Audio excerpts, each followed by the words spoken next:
ইরানে আমেরিকা এবং ইসরায়েলের হামলার আগুন ছড়িয়ে পড়েছে গোটা মধ্যপ্রাচ্যে। এমন অবস্থায় জরুরি বৈঠকে বসে জাতিসংঘের নিরাপত্তা পরিষদ। অধিবেশনের শুরুতেই আমেরিকা এবং ইসরায়েলি হামলাকে স্পষ্ট আগ্রাসন উল্লেখ করেন জাতিসংঘ মহাসচিব অ্যান্টোনিও গুতেরেস।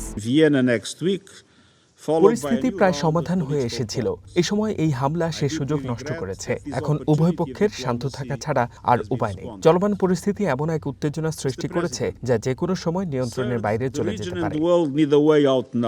জাতিসংঘে দেওয়া বক্তব্যে ইসরায়েলের চালানো আগ্রাসনকে যুদ্ধাপরাধ বলে মন্তব্য করেন ইরানি রাষ্ট্রদূত আমির সাইদ ইরাভানি। এ সময় আগ্রাসন বন্ধ না হলে ইরান পাল্টা আক্রমণ চালিয়ে যাবে বলে সতর্ক করেন তিনি।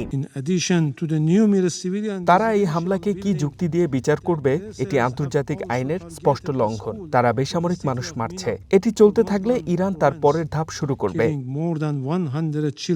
ইরানের বিরুদ্ধে হামলার পক্ষে সাফাই গাইলেন আমেরিকা এবং ইসরায়েলের রাষ্ট্রদূত। বলেন ইরানে হামলা চালিয়ে কোনো আইন লঙ্ঘন করেনি তারা। ইরান পরমাণু অস্ত্র রাখতে পারে না। একটা সমাধানের জন্য অনেক চেষ্টা হয়েছে, তবে সুযোগ থাকলেও তারা তা করেনি। ইরান যেভাবে তাদের পরমাণু কর্মসূচি চালিয়ে যাচ্ছে তাতে বিশ্বের হুমকি হয়ে উঠেছে। তারই জবাব দেওয়া হচ্ছে। এদিকে মধ্যপ্রাচ্যে হামলার জন্য ইরানকে দায়ী করে নিন্দা জানিয়েছে বাহরাইন। একের পর এক হামলা প্রমাণ করে যে আঞ্চলিক শান্তি রক্ষা কতটা ভেঙে পড়েছে। এসব সন্ত্রাসী কাজ বাহরাইন মেনে নেবে না। অন্যদিকে ইরানে এসব হামলায় গোটা মধ্যপ্রাচ্য হুমকির মুখে পড়েছে বলে সতর্ক করেছে রাশিয়া। আর উভয় পক্ষকে সংঘাত নিরসনের আহ্বান জানিয়েছে China. Masud Rana, one international desk.